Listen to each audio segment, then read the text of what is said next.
Hi guys, and welcome to my Canal Boat Kitchen. It's Kai time. So today I'm going to be making carne con chili with 500 grams of shin beef. I've got my element heating up, but I'm going to be cooking in a slow cooker, and I love this slow cooker. Let me show you. So space is a premium.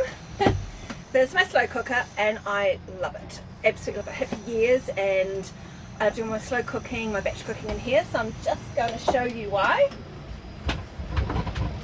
You can take the inside out and you can do your browning of your meat in here, and then you can just put everything back and then just chuck it in the slow cooker and away you go. There's less clean up, there's less mess, so let's start getting this heated up. It's well used. And just so you know, it's a lovely day in London today. The weather's been really lovely. Not too sure how warm it is. I think it's about 16, 17 degrees in my boat at the moment, so hence why I'm not wearing a big jumper. We're expecting me to wear a big jumper, but you're not. So, smoky, let's turn it down a bit.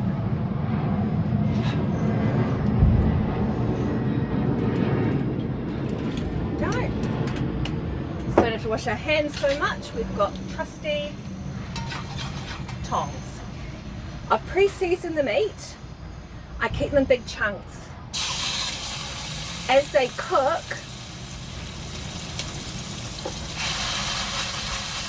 in the slow cooker, you can cut it up then. It's nice and soft, which is really awesome. It's one thing I love. I don't like piddling around with tiny little bits of meat. It just frustrates the hell out of me. Don't know about you, but I don't like it. Okay. So you want nice and brown on each side, not cooked through.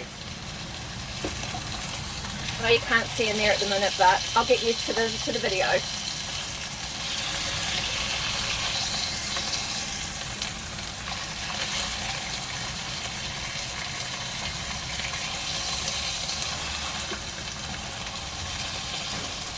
I'm not going to play with it too much. We want it to brown. We don't want it to feel icky. And there's enough space in there, so it's not too bad.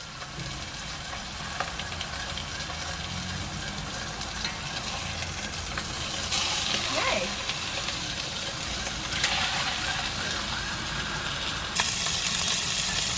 So we've got the meat going brown. You'll have to forgive the camera. It's a little bit shaky on the boat. So I'm going to give this a few minutes to continue to brown off. And then we'll add in our onion and garlic. Okay, so I'm just going to take out the meat. Just going to turn that element down a little bit. Just going to add in a bit more of our olive oil. Just a touch. There we go. I've got half a red onion and two garlic cloves. I haven't crushed them. I've just smash them and chop them. There we go.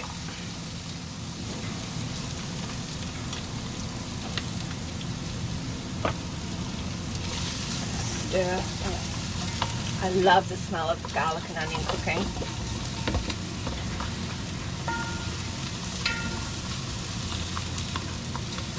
Let that cook for a moment. Now, the spices I'm going to be putting in is 1 teaspoon of cumin, 1 teaspoon of chili powder, and 1 teaspoon of, I can't pronounce it, but there you go. If I try and say it, I'm going to get like roasted for it. So yeah, that's what it is. 1 teaspoon. It's browning quite nicely.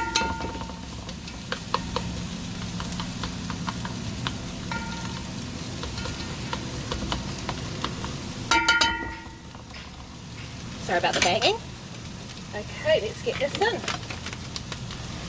So, can be slightly heat, especially the cumin. Love it like that. Turn it down a bit more. Right, chili. It's going to be interesting. Just remember, some's going in while you're pouring it in.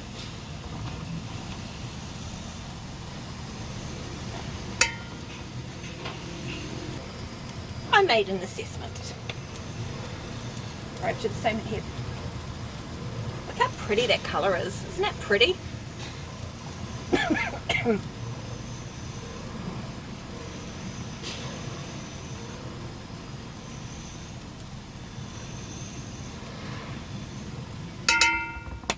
This adds a nice smoky taste to your chili. It's really delightful. Okay, give it a stir.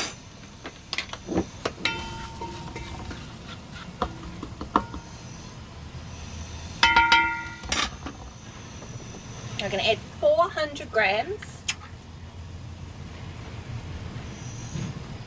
400 grams of chopped tomatoes.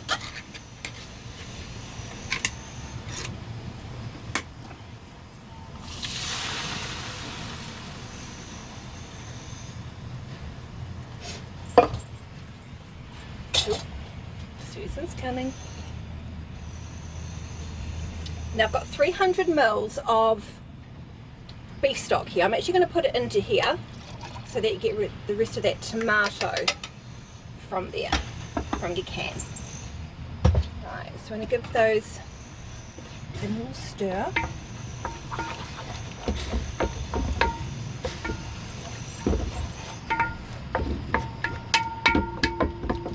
Oop, sorry, something came out. There you go. 2 minutes to cook.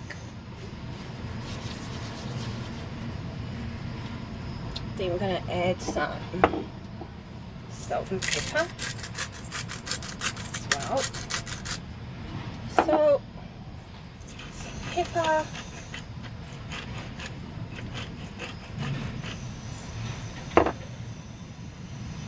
now we've got our herbs. So 1 teaspoon of oregano.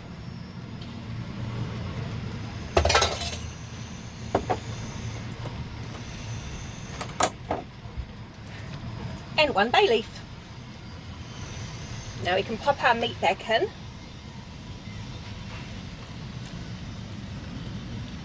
Excuse fingers. Push it back. Stir.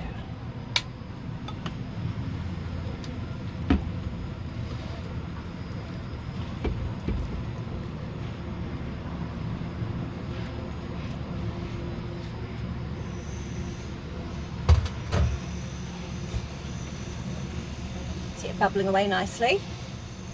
Just going to pour in just done 3/4 of the beef stock at the moment. I just want to see how it cooks. Don't want to be too liquidy, but that's a nice amount. I've just rinsed off some beans and I'm just going to pour them in. This just gives you a bit more protein. And just makes the meat go further, which is really lovely. So got a bay leaf in there, got the meat. And we'll put it in its pot. I hope you can hear us over the noise. There's a lot of building going on where I'm at. So you have my apologies if it's too loud, but someone's just got up. Susan. Her name's Susan after the Desperate Housewives character. I didn't name her, but it's sort of suits her. She's quite cute. Okay, right, let's get the pot off and into the slow cooker. Cute little mittens. There we go. Straight into there. Stirred it. We've already seasoned it enough. We'll test it obviously during the cooking, and we'll see if someone doesn't mind a hug. But what's that, Susan? What's that? You come say hi? You come say hi?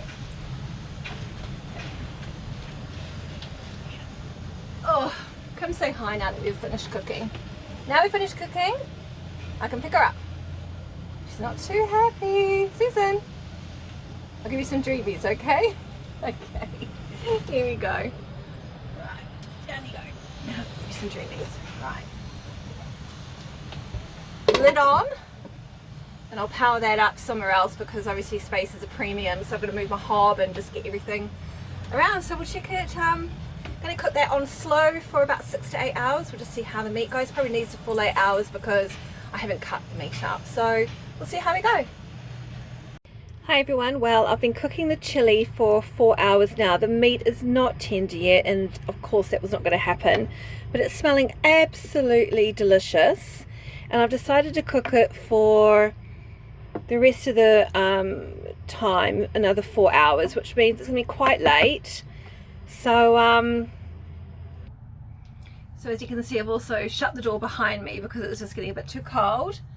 So we're gonna put that on, put that in the sink, and I did cook it on medium for 4 hours, but I've decided just to let it cook for some more time till that meat's nice and tender, and then I'm going to let it cool down and then put it in my fridge overnight, and then show you the meat tomorrow, and then prep my food for batching. Sorry, tongue tied, I'm quite tired. And then I'm going to prepare. I do love it when it's been sitting in the fridge overnight, and then tomorrow it's going to taste so much better. Any casserole, chili, anything like that left over in the fridge stew tastes so much better the following day. So I will prepare it all without filming, because I'm not filming at night. You won't see anything, it gets so dark in here.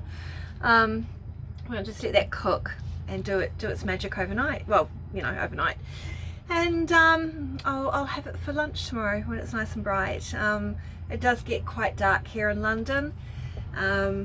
What time is it now? It's about 5:40 here, and it's getting dark. Could be worse, could be in Alaska. So yeah, I'm gonna let that do its magic, and I'll show you tomorrow. Okay, good night. Hi and welcome to part 2 of my carne con chili. So I've just been making some of these because I'm going to put them into here, put them in my freezer. The great thing is when I defrost them I can just chuck them in the oven, so it makes life so much easier. So I put the chili in last night in the fridge after it had cooled down. I did add some more of the beef broth, and let's have a look, eh? I'll show you what it's like. So here it is. It's thickened up really nicely, and even though it was cold in the fridge, it was quite easy to push into the meat and break it up a bit so I could portion it out. So I'm going to make myself some for a hot lunch today, and I'll show you what I serve it with, and it smells absolutely lovely, it tastes absolutely fine. So I'm going to head on to filling up my pots and putting one in the oven. Well, I'm absolutely thrilled, excuse the tissue there. 5 portions, that's 5 meals. What I'll do is I'll tally up the price for the chili con carne and I'll put it in the recipe. I've just pulled the meat out of the oven, and it is absolutely beautiful. It's just pulling apart, so let me show you. See, just tearing apart. As soon as the fork touches it, it just tears apart. So while my rice is cooking in the rice cooker, and yes, I use a rice cooker because it's the best way to cook rice. So while that's cooking, I'm going to make myself some avocado and tomatoes and put a little plate together. Hi, so here's the bowl so far. So you got the chili, I made a little guacamole, some corn chips, and I'm about to throw on some sour cream. Sour cream's great if you don't like anything too spicy. It takes away the chili if it's too hot. I'm not a fan of hot, so this is perfect for me. So let me show you the finished product. A little bit of parsley. Voila, there you have it.